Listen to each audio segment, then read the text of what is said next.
छोले खायला सगळ्यांनाच आवडतात, पण घरच्या घरी एकदम ढाबा स्टाईल छोले कसे बनवायचे आज आपण तेच बघणार आहोत. ही रेसिपी एकदम सोपी आणि चवीला अप्रतिम लागणारी आहे. हे छोले मी बॉईल करून घेतलेत.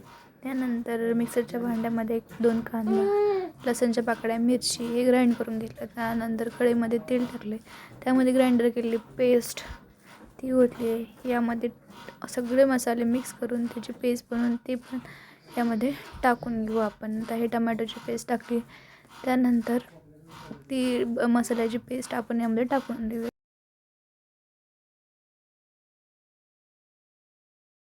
नंतर मसाला टाकूया छोल्याचा, नंतर थोडा काळा मसाला आणि त्यानंतर आपण हे छान असं थोडं परतून घेऊया, जेणेकरून तो जो कच्चा मसाला आहे आपला तो शिजून जाईल. 2-3 मिनिट असं छान परतल्यानंतर त्यामध्ये आपण यामध्ये छोले, बॉईल केलेले छोले आपण यामध्ये टाकूया.